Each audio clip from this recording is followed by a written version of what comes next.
のかと思ってました。大丈夫ですか？おお、美少女だぜ。Shiraya, un joueur expérimenté du célèbre jeu mort Peldertel, ouvre les yeux et se retrouve dans une région entourée de vieilles structures envahies par les plantes, qu'il reconnaît comme étant un Kiba. Il regarde la foule de joueurs confus et se dirige vers l'arbre à feuilles d'argent de Kiba. Alors qu'il vérifie ses objets sur l'écran d'état, il remarque qu'il ne peut pas se déconnecter. Il consulte alors sa liste d'amis et entame une discussion vocale avec un autre joueur, qui n'est pas Sugyu. Ils ont découvert qu'il se trouvait dans une représentation physique de la queue du sage après s'être rencontrés à l'arbre aux feuilles d'argent. Tout en continuant à explorer, ils ont décidé d'accepter ce monde comme leur véritable maison.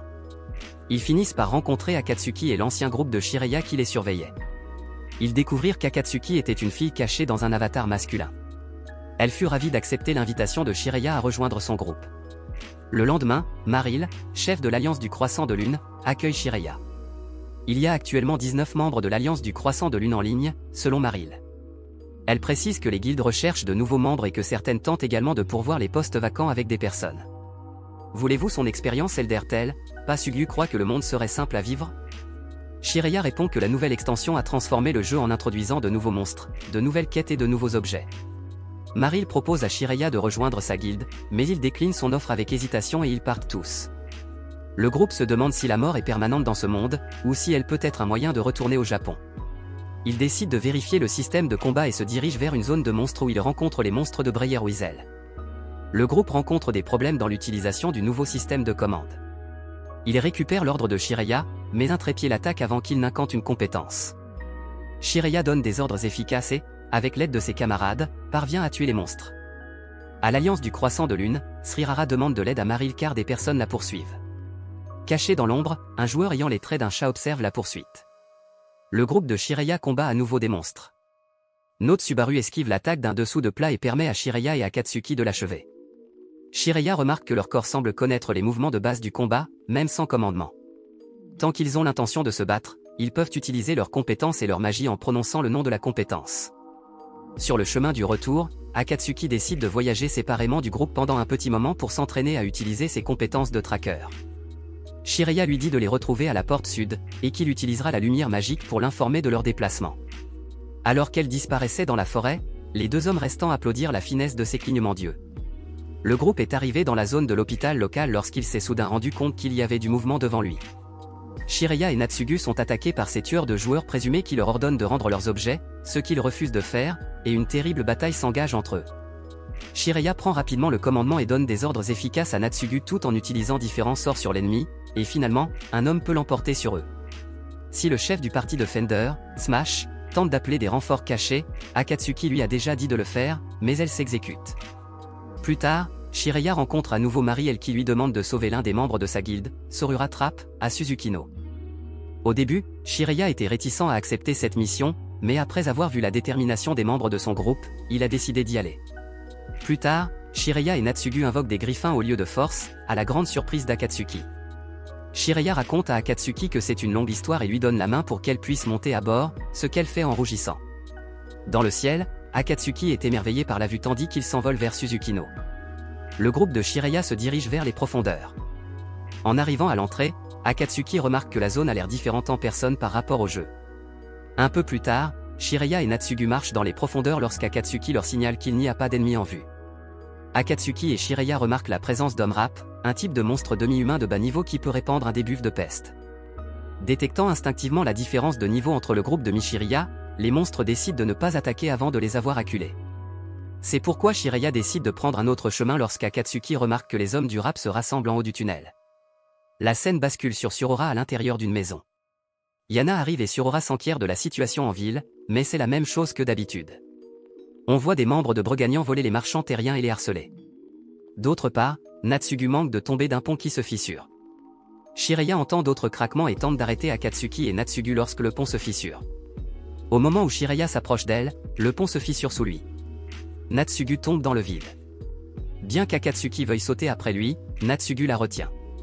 Shiraya lutte pour survivre dans l'eau, craignant d'être ramené à la cathédrale d'Akiba s'il meurt. En entendant Akatsuki et Natsugu l'appeler par son nom, il se remémore sa vie dans le monde réel, où il était introverti. Lorsque Shiraya reprend conscience, il voit Akatsuki planer sur lui avec inquiétude tandis que Natsugu nettoie son épée. Il remercie ses camarades de l'avoir sauvé. Soudain, il change de zone et se rend compte de la présence d'un rap extrêmement grand et Shiraya suppose qu'il s'agit d'un nouveau monstre. Bien que ce soit risqué, Shiraya décide d'éliminer le rap Maso et comme toujours, les ordres intelligents de Shiraya et les actions rapides de ses camarades leur apportent la victoire. Dans Suzukino, Demika, le chef de Burgandia, fait connaître sa menace en tuant un membre de sa guilde qui tentait de revenir sur son habitude de tuer et de voler les terriens. Furieux que Surora et Nandu lui échappent toujours, il ordonne à ses hommes de continuer à les chercher. Natsugu rappelle que Burgandia régnait sur Suzukino, ce à quoi Akatsuki répond que Burgandia avait déjà une mauvaise réputation avant la catastrophe. Bien que la Surora soit sur la liste des amis de Demika, il n'a pas pu la trouver car elle se trouvait dans la zone privée de quelqu'un. Cependant, dès qu'elle en sortait, elle pouvait être retrouvée à tout moment. C'est pourquoi Shiraya a demandé à Akatsuki de se cacher pour surveiller les membres de Burgandia. Demika n'ayant pas réussi à localiser Surora, Londar lui demanda pourquoi il était si pressé de la retrouver. Le moine Burly a répondu qu'il devait donner une leçon à Surora pour s'être enfui. Un membre de Burgandia a raconté à Demika que 2 étrangers étaient entrés dans la ville. Soudain, Demika a su où se trouvait Surora. Shiraya avait déjà remarqué qu'ils étaient espionnés et avait demandé à Akatsuki de surveiller les rues. À l'intérieur, Shiraya a vu Surora en compagnie de Nanta. Plus tard, Shiraya s'est présenté à elle. Nanta lui dit que Shiraya est très intelligent et qu'il a sûrement un très bon plan. Surora a demandé si Nanda connaissait déjà Shiraya, et il a menti en disant que Shiraya avait l'habitude de lui chercher des puces, ce que Shiraya a rapidement démenti. Surora était heureuse de pouvoir retourner dans un kiba, mais se demandait ce qu'il en était de Nanta. Shiraya dit à Nanta de ne pas faire d'Akatsuki en l'accompagnant. Nanta accepta la proposition de Shiraya de les accompagner à Akiba, faisant plaisir à Surora. Demika et sa guilde ont bloqué le chemin au-delà de la ville. Alors que le combat progresse, Shiraya explique les points forts des classes de moines et de livreurs d'épée et demande à Surora de préparer des soins pour le groupe. Demika ordonne au reste de sa guilde de charger. Cependant, personne ne les intercepte. Londark ordonne aux mages de la guilde de soigner Demika tandis que Shiraya demande à Surora de soigner Nanta. Nanta esquive les attaques du moine, puis coupe les lianes avec une rafale de coups, laissant Demika avec peu de points de vie.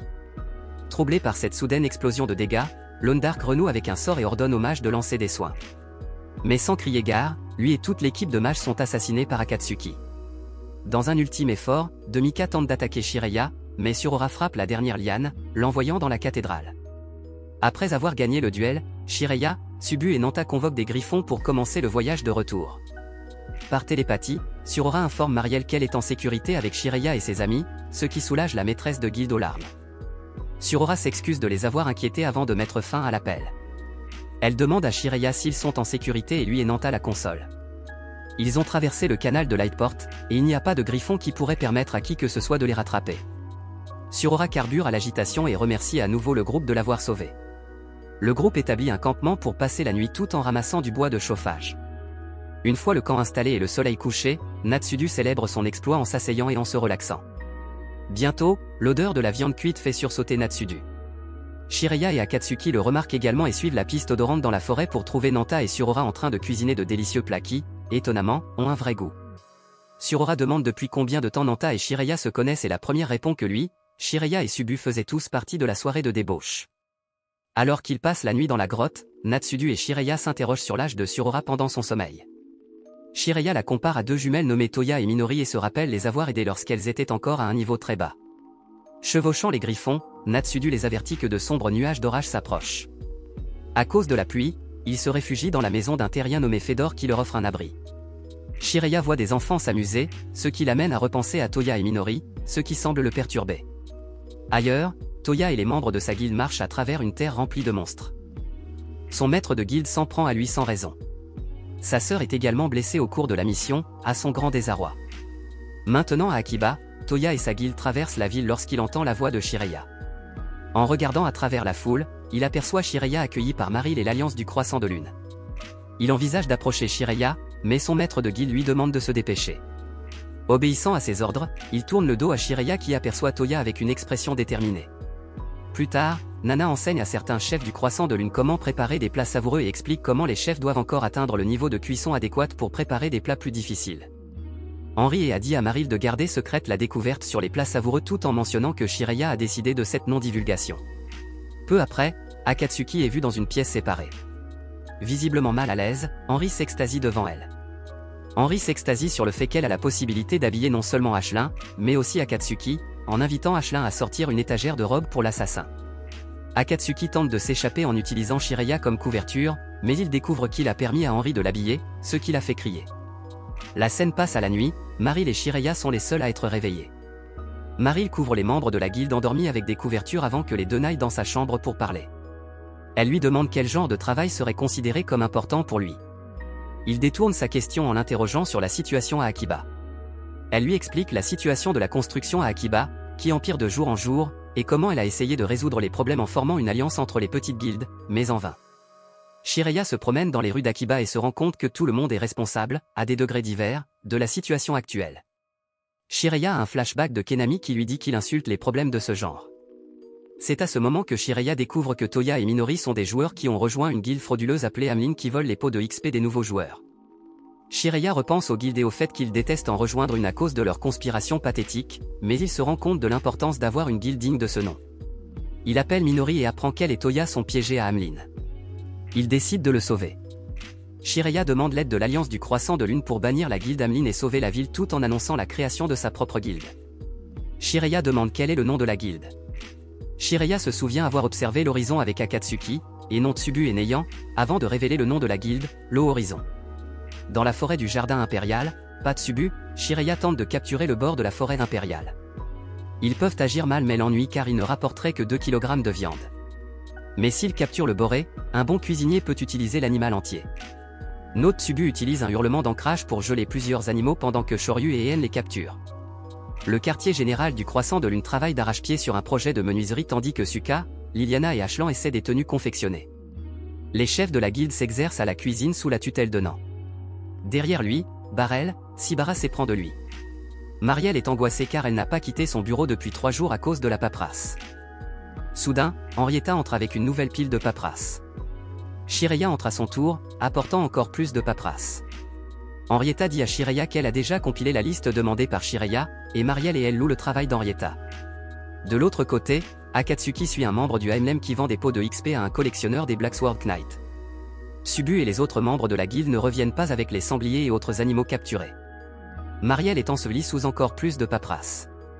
Alors qu'Henrietta retourne au travail, Marielle s'écrie que tous ses yeux sont effrayants. Le lendemain, le groupe de chasseurs termine la journée en attrapant un sanglier. Plus tard, Shiraya contacte Minori pour lui faire part des événements en cours et lui demander de patienter encore un peu. Shiraya travaille avec l'Alliance du Croissant de Lune pour récolter 5 millions d'or, mais il n'a pas encore révélé son objectif. De plus, ils utilisent leurs connaissances en matière de préparation de nourriture savoureuse à leur avantage en installant un stand de nourriture. La nuit, Shiraya et Enaon découvrent que les bâtiments vides de la ville sont à vendre une fois que l'arrière-plan du jeu est en place. Ils demandent l'aide de Kraso Jiro, qui acquiesce en lui faisant pleinement confiance. Le lendemain, la brigade du vent d'Ouest aide au stand de nourriture. Shiraya annonce qu'il est temps de passer à la phase 2 devant le centre de guilde. À l'intérieur de l'Alliance du Croissant de Lune, dans le hall Gilles. Henrietta dorlote Akitsuki avant d'entreprendre les négociations entre les guildes de production et l'Alliance du Croissant de Lune. Au Dragon S Nest Café, Kali et Harry sont les premiers à la table, ayant fait la connaissance de Marielle il y a longtemps. Marielle explique qu'ils ont besoin d'une chaîne d'approvisionnement pour les ingrédients, mais Kali impressionne Marielle pour qu'elle envisage un partenariat complet avec Shopping District Gate. Marielle se souvient des mots de Shiraya, elle n'a qu'à sourire pendant qu'Henrietta s'occupe des négociations. Dans la salle de la guilde d'Amlin, Minori est en train d'effectuer des travaux forcés d'artisanat.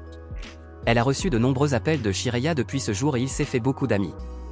Minori se rend compte que leurs situations sont opposées bien qu'ils soient dans le même monde. Plus tard, des chefs de guilde se rendent à l'Alliance du Croissant de Lune pour une affaire d'investissement. Henrietta et Marielle demandent un investissement de 5 millions d'or, ce qui n'a jamais été fait dans Eldertale. L'ampleur de l'investissement dans la comté fait penser aux chefs de guilde qu'ils donnent de l'argent pour une nouvelle quête légendaire, mais ils n'en savent rien et ne peuvent peut-être pas faire de gros bénéfices s'ils investissent dans ce projet. Henrietta explique qu'une fois l'opération terminée, l'Alliance du Croissant de Lune informera tous les investisseurs des détails, ainsi que de toutes les recettes et recherches sur la nourriture qu'ils ont fabriquée. D'autre part, Turia demande des nouvelles de Shiraya à Minori, puis raconte qu'il a vu Shiraya l'autre jour, mais qu'il n'a pas pu l'appeler à l'aide parce qu'il ne mérite pas d'être secouru par lui. Henrietta et Marielle se reposent des négociations ardues lorsque Nyantei et Akatsuki arrivent avec des friandises. Ce soir-là, Isaac des Chevaliers de l'Épée Noire sépare son escouade pour s'entraîner. Razrik l'interroge sur l'invitation de l'Alliance du Croissant de Lune et de l'Horizon Logarithmique, se souvenant de la conférence infructueuse de Marielle. Isaac répond qu'il est moins intrigué par elle que par Shiraya. Au même moment, Shiraya utilise la télépathie pour parler à Minori, lui indiquant qu'il fera bientôt un geste pour la sauver, et elle décide de suivre ses traces. Certaines guildes s'attendent à ce que cette réunion soit la continuation de la conférence ratée organisée par Mariel. Shiraya réfute cette idée, annonçant qu'il ne cherche à négocier que pour améliorer les conditions de vie de la ville, ce qui provoque le désintérêt de Williams et le retrait du Conseil des Parcheurs et des Épées d'Argent. Ailleurs, les Aimliniers se préparent à s'échapper, son 2 ans relaie le plan à tous les autres, s'échappent par la porte de la salle des guildes. Shiraya discute du racket de l'ère de XP, arguant que l'absence de lois établies permet de telles pratiques. Crescent s'interroge sur le sort d'une guilde qui refuserait les lois, ce à quoi Shiraya propose un bannissement pur et dur si nécessaire. Isaac et Crescent contestent le fait qu'une guilde puisse posséder assez de pouvoir pour mener une guerre par défi. Shiraya place alors la carte Trump et révèle qu'il a acheté le centre de la guilde en utilisant les 5 millions d'or qu'il a obtenus des guildes de production et qu'il fait chanter les guildes pour obtenir le contrôle absolu de la conférence. Henrietta et Neyantre révèlent que le centre de guilde est l'endroit où les joueurs doivent se rendre pour enregistrer les guildes et accéder à leur banque. Comme Shiraya possède le règlement de la banque, il peut effectivement geler les actifs bancaires de n'importe quel joueur en restreignant leur accès. Michitaka annonce que les 3 principales guildes de production ont été les seuls investisseurs dans l'achat. Revenant à un jour antérieur, les chefs des guildes de production sont informés du secret simple de la préparation de la vraie nourriture, à leur grand désarroi. Shiraya affirme que les gens ont toujours payé des sommes ridicules pour des connaissances qu'ils ne possédaient tout simplement pas. Pendant ce temps, Minori et Tuya sont interceptés par Shredder alors que leurs ravisseurs ont réussi à s'échapper de la salle Anland. Akatsuki vient à leur rescousse et force Shredder à relâcher Tuya avec son coup de pied caractéristique. Bien que menacée par l'invocateur en colère, elle envoie son nom à Shiraya qui le met sur la liste noire. Shredder est expulsé du bâtiment où Teesudu et d'autres aventuriers le capturent. Shiraya reçoit un appel d'Akatsuki lui annonçant le succès de la mission de sauvetage, ce qui le fait sourire. Isaac est furieux de voir Shiraya perdre son sang-froid, mais il accepte l'alliance à condition de pouvoir en négocier les détails. Mariel a du mal à croire à la transformation radicale du marché des gardiens, la préparation de la vraie nourriture étant désormais répandue, mais Henrietta affirme que le véritable changement de la ville prendra plus de temps que la semaine écoulée. Revenant sur l'alliance de la table ronde, Shiraya et Mariel expliquent que ce nouveau monde est différent du jeu de contes de fées normal, car les personnes ayant de grandes compétences en artisanat peuvent inventer de nouveaux objets d'estime, des moteurs et d'autres objets qui ne faisaient pas partie du jeu. Shiraya présente de nouvelles lois comme l'interdiction de tuer les joueurs et l'égalité des droits pour tous les joueurs, quel que soit leur niveau. Il ajoute que tous ces droits et lois s'appliquent également aux PNJ de ce monde, car s'ils ne recevaient pas les mêmes droits, une guerre entre les aventuriers et les PNJ serait inévitable. Avec cette réflexion en toile de fond, les principales guildes de combat expriment leur soutien à l'Alliance de la Table Ronde. Après la fondation de l'Alliance de la Table Ronde, le secret de la cuisine a été largement diffusé et l'Alliance a collectivement présenté son leadership sur Akiba. Quelque temps après, Mariel et Henrietta remarquent que Amlin semble avoir été dissous et que ses membres, sans exception, ont quitté Akiba. Presque tous les captifs d'Amlin ont décidé de rejoindre l'Alliance du Croissant de Lune, qui a ensuite déménagé dans une salle de guilde plus grande pour accueillir ses nouveaux membres. Pendant ce temps, Log Horizon s'installe dans ses nouveaux quartiers. Shiraya explique que la propriété n'était pas chère parce que le bâtiment est éloigné du centre-ville et qu'un arbre géant a poussé dans le centre, détruisant le couloir de l'ascenseur et les escaliers. Alors que Mariel et Henrietta s'en vont, Shiraya demande des nouvelles de Tria et Minori. Elles laissent entendre qu'elles ont des nouvelles des jumelles, mais partent sans donner de détails. Peu après, Nana sort pour acheter des ingrédients pour le dîner et revient avec Minori et Tria à la place des légumes. Elle révèle qu'elles veulent rejoindre le Log Horizon pour remercier Shiraya de son aide passée. Lorsque Shiraya hésite, Nana lui rappelle qu'il est désormais maître de guilde et qu'il doit se comporter comme un chef. Shiraya souhaite alors la bienvenue aux 2 nouvelles recrues de Log Horizon et leur donne pour première mission de manger du curry avec la guilde. Akiba étant désormais en pleine effervescence, Notsudu et Akatsuki emmènent Tria et Minori qui les attendent pour s'entraîner. Alors que Shiraya commence à expérimenter sa sous-classe de scribe, Mariel commence à avoir envie d'aller à la plage. Shiraya a alors l'idée d'organiser un camp d'entraînement d'été pour les nouveaux joueurs de moins de 40 ans, dont l'annonce est affichée à l'arbre de la feuille d'argent. Une opportunité qui excite Minori, qui veut s'entraîner pour compenser le sauvetage de Shiraya. Des émissaires du congé de Pâques des villes libres arrivent à Akiba pour inviter l'Alliance de la Table Ronde à une réunion et à un bal officiel. Ayant déjà anticipé ce contact, Shiraya informe Krusty que ce sera une excellente occasion d'en apprendre plus sur les habitants de la Terre, mais qu'ils doivent faire attention à ne pas tomber dans la politique. La table ronde décide d'envoyer Krusty pour représenter les guildes de combat, Mitsutaka pour les guildes de production, et Shiraya pour ses talents d'analyse et de bureaucratie. Ils partent le mois suivant avec Henrietta, Akatsuki et Takaya Mimisa. Au même moment, le camp d'entraînement se rend à Chaoshi où ils finissent par s'amuser à la plage. Mariel et Minori s'adressent également aux habitants, dans le cadre de la proposition de Shiraya de leur faire découvrir le monde autant que possible. Il estime que la question la plus importante est de savoir à quel point les habitants de la Terre ont changé depuis la catastrophe, puisqu'ils ne sont plus programmés en PC. Les représentants de la table ronde arrivent à l'ancienne cour des glaces éternelles et rencontrent le duc Sergiab pendant le bal d'ouverture. Krusty discute avec lui du gouvernement, affirmant que l'alliance des tables rondes devrait être reconnue comme un seul corps, malgré leur structure similaire à celle de Pâques. Shiraya observe que les aventuriers et les terriens se méfient les uns des autres. Enfin, la princesse Raneja honore la danse de sa présence. Notsugu annonce aux stagiaires qu'ils se rendront dans le ruban du donjon de la forêt pour s'entraîner à la fête le lendemain, sous surveillance. La danse commence et l'orchestre joue une chanson sur le thème de Eldertel. Sergiab explique que de nombreuses conférences et bals seront organisés pendant 10 jours et que c'est au cours de ces bals officiels que les jeunes femmes font leur début dans la société. Il invite les représentants de la table ronde à participer à la danse en raison des attentes des habitants de la Terre. Krusty nomme Shiraya pour y participer, avec l'aide des talents d'Henrietta, elles impressionnent rapidement tout le monde. Au camp, Minori voit une Suzu qui joue de la boucle et demande à Enae ce qu'elle pense des bars. Elle appelle ensuite Shiraya pour l'informer de leur entraînement en donjon et de son insécurité quant à son utilité. Il lui rappelle que les tactiques de groupe sont plus importantes que la puissance de haut niveau, ce qu'elle est tout à fait capable de faire.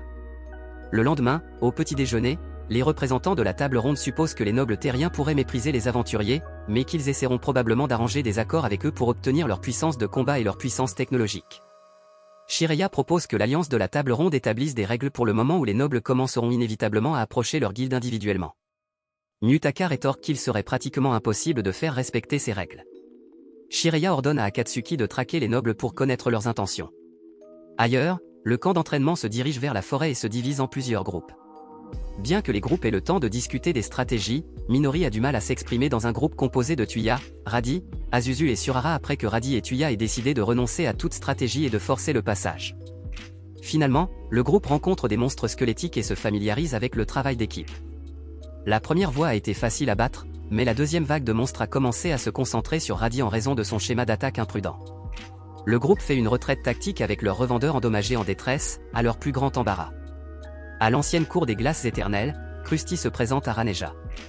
Les représentants de la table ronde se répartissent les différentes invitations. Shiraya assistera à un dîner avec le comte Karino Tsukuba et la guilde des académiciens. Krusty se rendra à une soirée de jeunes mythes, et Mutaka assistera à un banquet avec Lord Ark. Henria demande à Krusty s'il parviendra à supporter les dialogues de la soirée, ce à quoi il répond qu'il a trouvé un bouclier pratiquement incassable contre ce genre de situation. Raneja se souvient de sa rencontre avec Krusty, qui a tout de suite compris qu'elle était gênée par les nouvelles personnes et qui l'a impressionné. Il lui propose de prendre le thé ensemble pour éviter les réunions inintéressantes, se servant d'elle comme d'un bouclier contre les regards des gens du palais. Ailleurs, Akatsuki écoute les conversations de deux nobles au palais et apprend que les chevaliers d'Izumo, un groupe d'anciens, ont disparu sans laisser de traces. Shiraya rencontre la guilde des académiciens et un débat houleux s'ensuit, l'obligeant à désamorcer un appel à la minorité. Pendant ce temps, le groupe de Tuda se bat depuis 1 heure, mais il doit encore fuir des squelettes. À la plage, Maril s'inquiète du fait que le groupe de Tuda soit le dernier à terminer le donjon, mais elle est rassurée par Natsu qui s'occupe de l'entraînement difficile.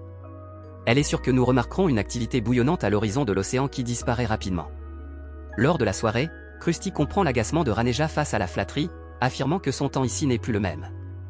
Ailleurs, Akatsuki danse dans la cour ouverte et s'entraîne à imiter la danse de salon. Shiraya va à sa rencontre et l'interrompt pour écouter son rapport.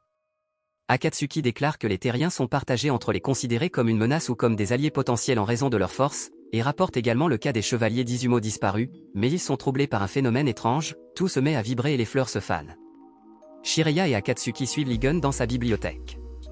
Il tente de trouver quelque chose à boire, mais Shiraya lui procure un vin dans son sac magique. Ligun se souvient des conditions de fabrication du sac, ce qui surprend Shiraya.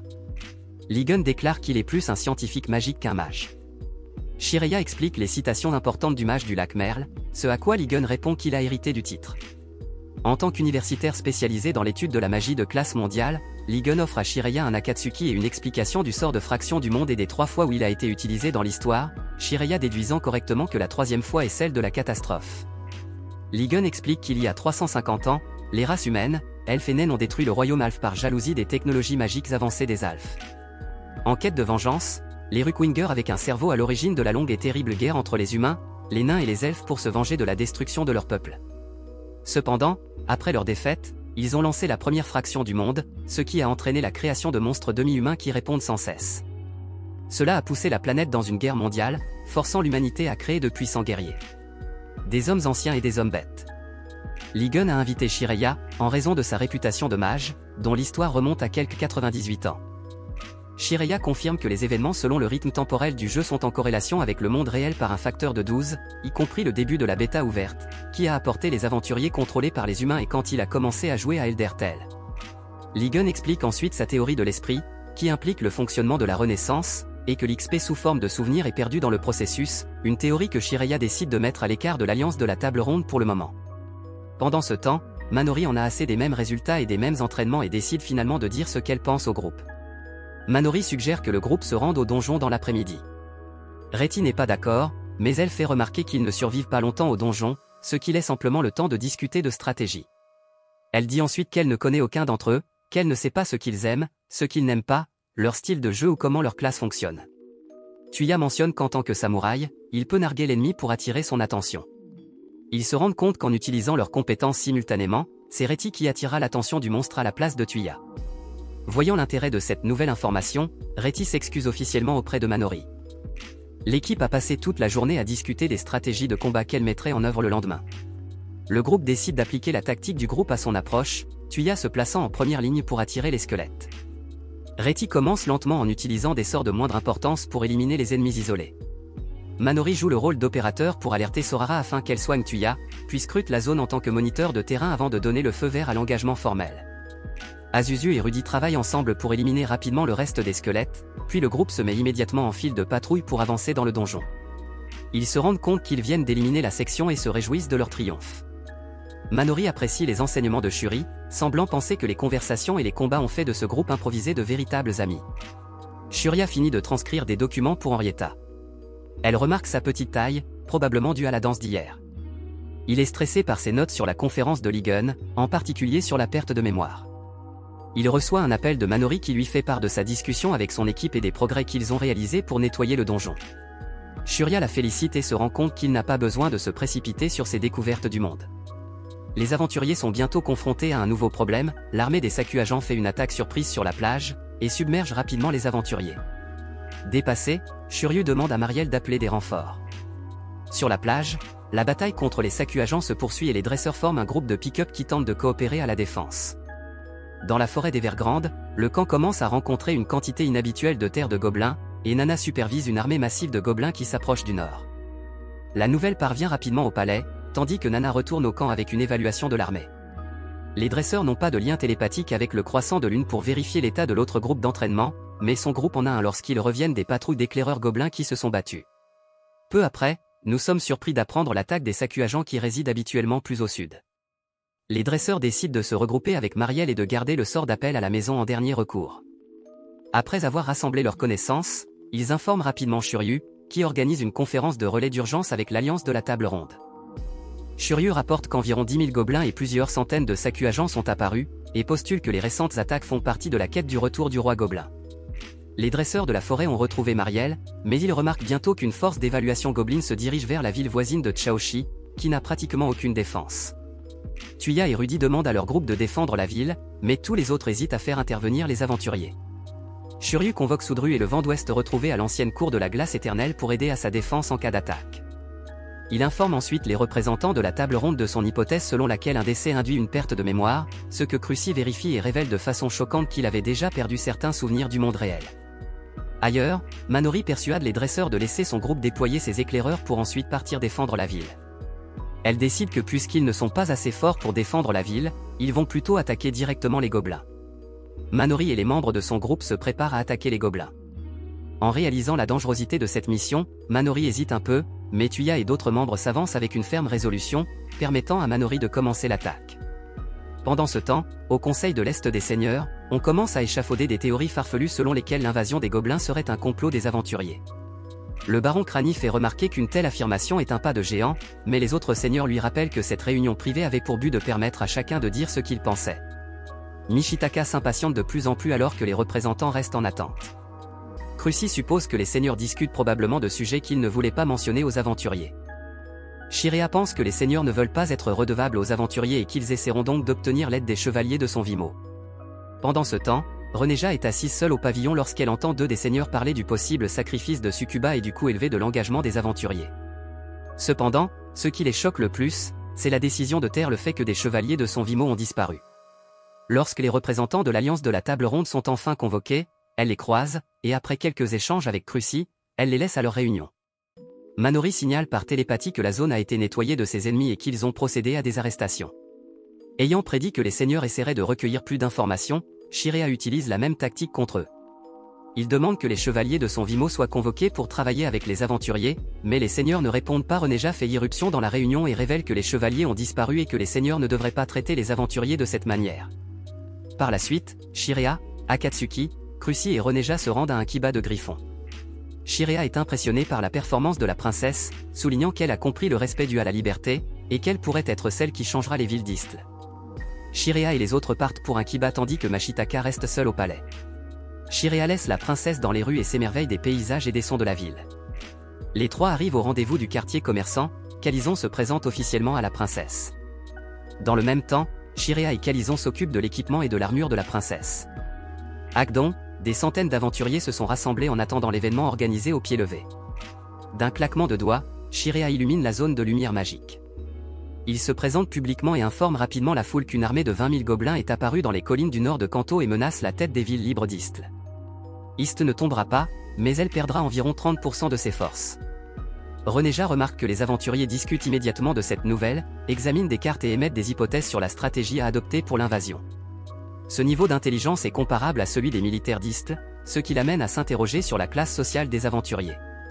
Shirea affirme que les aventuriers ne devraient pas avoir de mal à défendre un Kiba et n'ont aucune raison de sauver Istle s'ils ne se soucient que d'eux-mêmes, mais une jeune fille est venue lui dire quelque chose.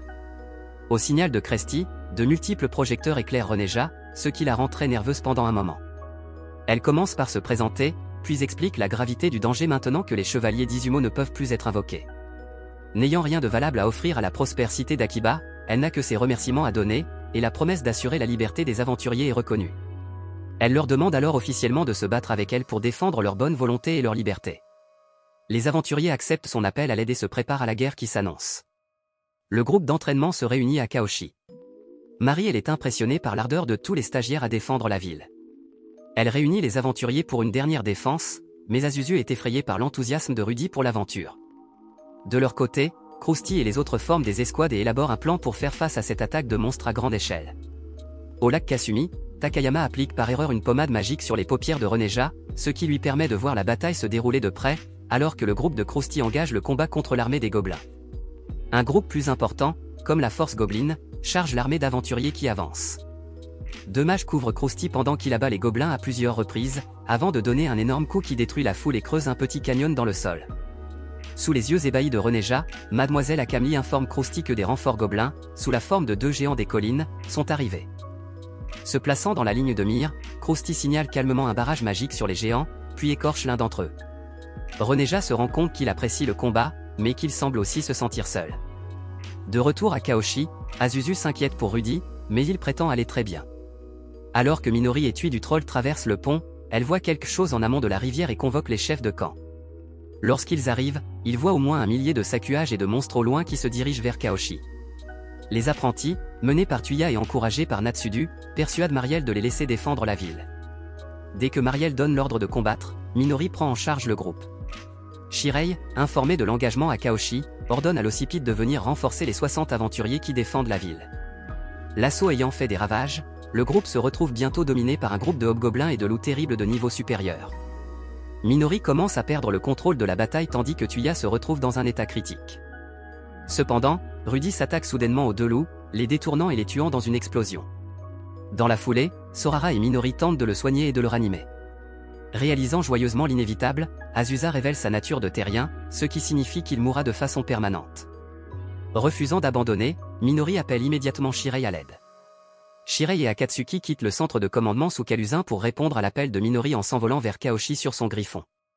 Se souvenant de ce qu'il a appris de Ligun, Shirei demande aux stagiaires de continuer à appliquer la magie de résurrection et de restauration de MP sur Rudy jusqu'à ce qu'il arrive. Il pense que le lien entre l'esprit et le corps de Rudy doit être entretenu pour stopper sa décomposition. Takama, Misa et Ranisa font un rapport à Krusty pour l'informer de l'état actuel du champ de bataille après avoir décimé la plupart des gobelins avec ses forces. Ils se préparent à affronter leur général dont les loups terribles hurlent au loin. En arrivant en ville, il ordonne à Akatsuki de maintenir le périmètre de protection contre les monstres et les aventuriers. Il fait venir Minori et les autres, mais leur demande d'abord de ne pas divulguer le nouveau sort qu'il va utiliser, ce à quoi ils se plient tous en silence. Shirei utilise le monotoiement pour redistribuer les PM du groupe à des niveaux décents, y compris Rudy, et utilise de l'encens de renaissance pour reconnecter temporairement son esprit et son corps pour qu'il reprenne conscience. Rudy se réveille et réalise qu'il est mort. Il dit au groupe de ne pas s'inquiéter car le risque de mort fait partie intégrante de la vie d'un aventurier. Il leur demande de pardonner à Suzu d'avoir gardé son secret, mais Minori révèle qu'elle est également connue. Shirei n'est pas d'accord avec le fait que Rudy soit satisfait de la mort, une telle détermination est superficielle pour un véritable aventurier. Rudy demande ce qu'il doit faire, ce à quoi Shirei répond par un contrat. Rudy accepte le risque en déclarant qu'en tant qu'aventurier, il ne veut qu'aider les gens dans le besoin. Avec l'aide d'un Suzu, il écrit son nom dans le contrat et est ensuite englouti dans une lumière brillante alors qu'il est ranimé à la cathédrale d'Akiba. Krusty réussit à tuer un général gobelin et les Sakuagins sont également vaincus. À la cathédrale, Rudy découvre sa nouvelle sous-classe d'aventurier qui comprend les privilèges innés des aventuriers.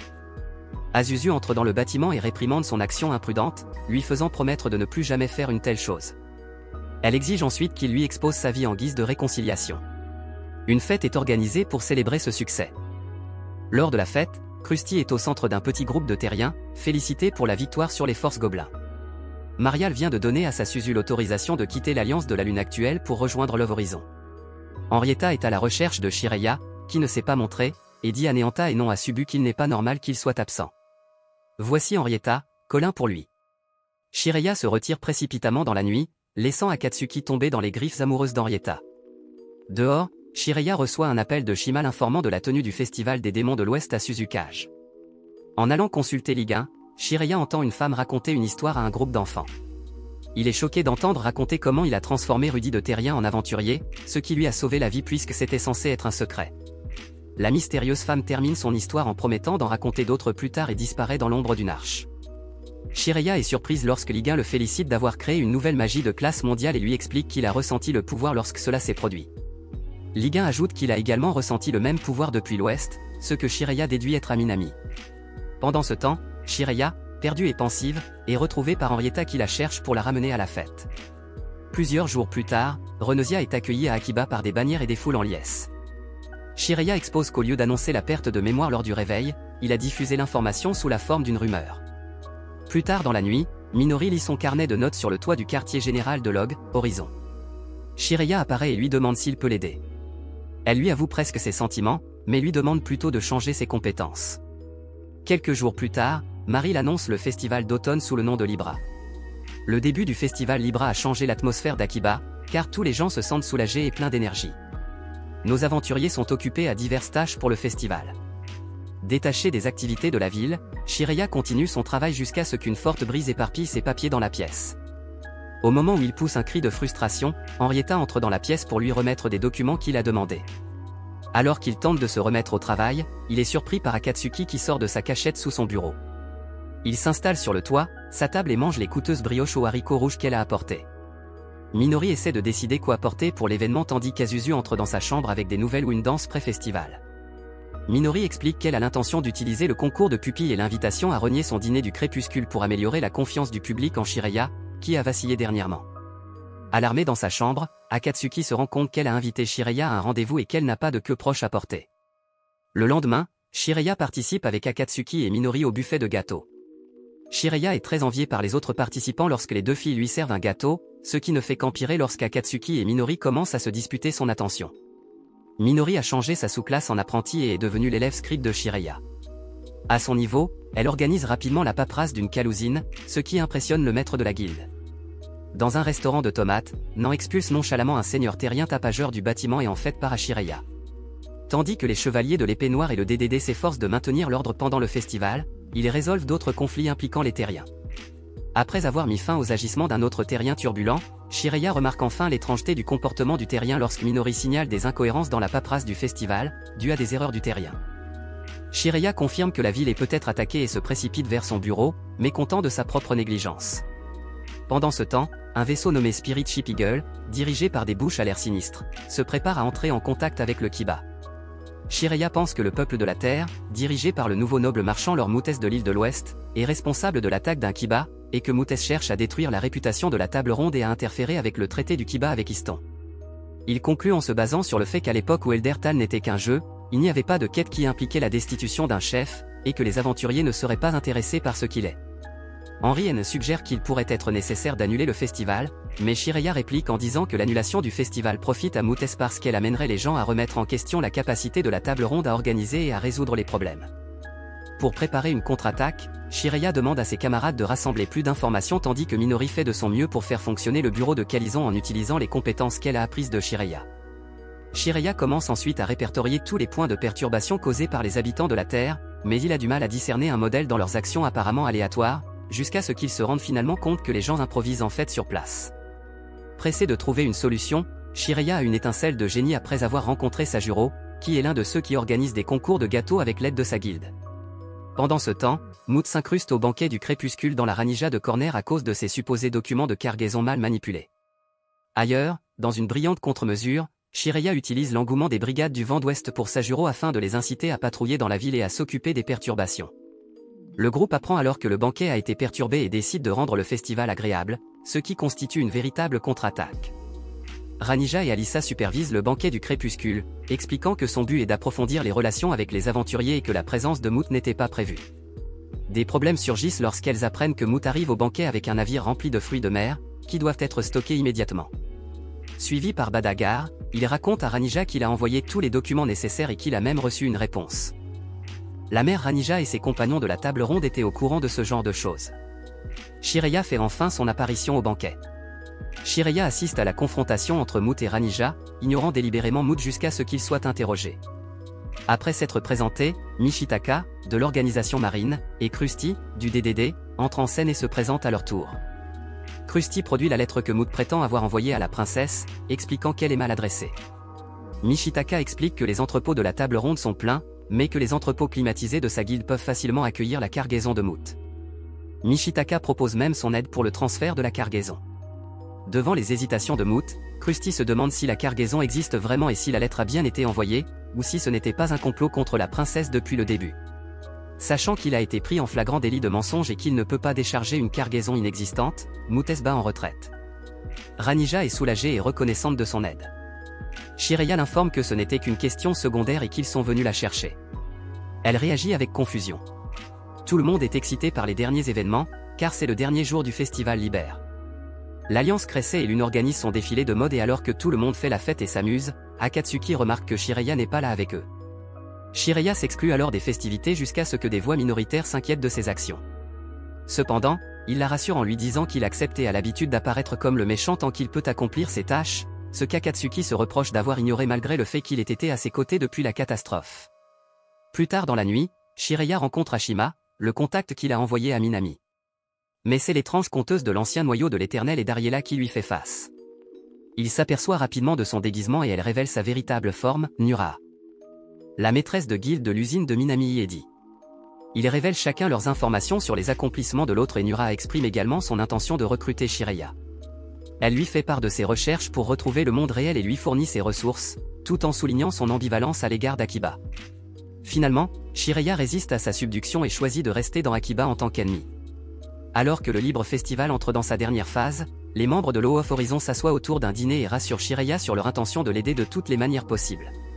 Confronté à de nouveaux défis, Shiraya confie à l'O of Horizon son prochain objectif, changer le monde de Eldertal. La scène finale montre Ligun demandant à Shiraya s'il peut venir avec lui. La fin. Si vous avez apprécié cette vidéo, n'hésitez pas à l'aimer et à vous abonner pour en savoir plus.